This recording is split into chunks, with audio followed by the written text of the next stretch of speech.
Hello बच्चों, कैसे हैं आप? I hope you all be fine. मैं उम्मीद करता हूं कि आप खैरियत से होंगे।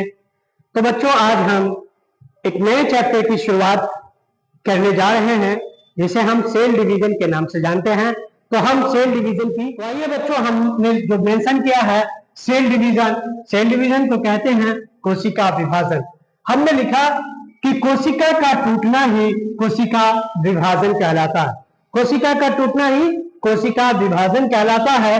तो कोशिका जो टूटती है, तो टूटती जो है उसे क्या कहते हैं? मदर। सवाल या क्वेश्चन पैदा होता है कि आखिर कोशिका कौन सी कोशिका है जो टूटती है? तो मैंने बेसिक कंसेप्ट पिछली वीडियोस में मैंने सेल के बारे में आप लोगों को बताया था कि सेल क्या है। Basic structure and functional unit of life, यानी सबसे छोटी इकाई को सेल कहते हैं, या इसे यह भी कह सकते हैं कि संरचनात्मक और कार्यात्मक इकाई को सेल कहते हैं। हमने पिछली वीडियोस में दे दिया है, डीपली उसमें हमने बता दिया है, आप उस वीडियोस को देख लेंगे। आज हम जानने वाले हैं कि कोशिका का टूटना ही कोशिका विभाजन कहलाता है। तो वह कौन सी कोशिका है? तो यह क्वेश्चन पैदा होता है। तो आपको पता है कि पिछली वीडियोस में हमने पढ़ा था कि मानव का सर के बाल से लेकर पांव के नाखून तक कोशिका पाई जाती है। ताकि वह कौन सी कोशिका है जो हम बोर्ड पर मेंशन करे हुए हैं, देखते हैं। ये जो सेल डिवीजन है इसे कोशिका विभाजन कहते हैं। कोशिका का टूटना ही कोशिका विभाजन कहलाता है। ये जो मदर सेल है, इस मदर सेल का टूटना ही कोशिका विभाजन कहलाता है। अब हम जानते हैं डॉटर सेल। ये डॉटर सेल क्या है? तो जो कोशिका के विभाजन के बाद, कोशिका के विभाजन के बाद जो नई कोशिका बनती है या कोशिका बनती है, उसे हम क्या कहते हैं? डॉटर सेल कहते हैं। तो बच्चों, आज हम आपको बताने वाले हैं कि मदर सेल क्या है, डॉटर सेल क्या है ना, और हमारे बॉडी में टूट फूट और उसकी मरम्मत करने वाले कौन सी कोशिका है उसके बारे में जानेंगे।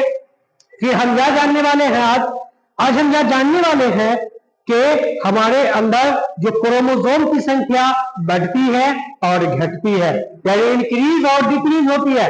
तो ये बढ़ने और घटने की क्रिया से कौन सी बीमारी पैदा होती है, इसके बारे में हम जानने वाले हैं।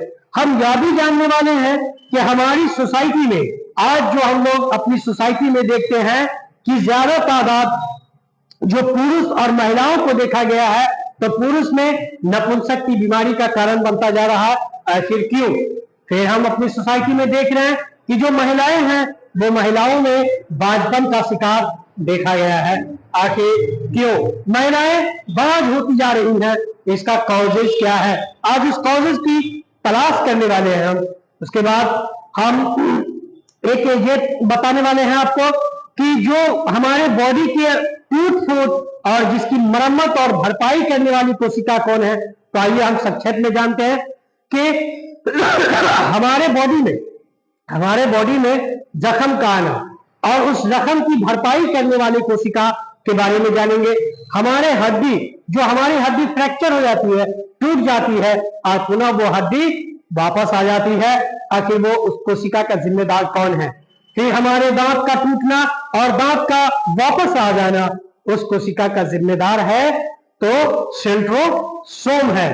हमने सेंट्रोसोम के बारे में भी पिछली क्लास में पढ़ा था। तो धन्यवाद बच्चों, मेरे प्यारे बच्चों। अगर आपको ये वीडियोस पसंद आए, अच्छी लगे, तो आप मुझे रीइंफोर्समेंट के तौर पर, हौसला अफजाई के तौर पर सब्सक्राइब और लाइक और शेयर करने की कष्ट करेंगे। धन्यवाद।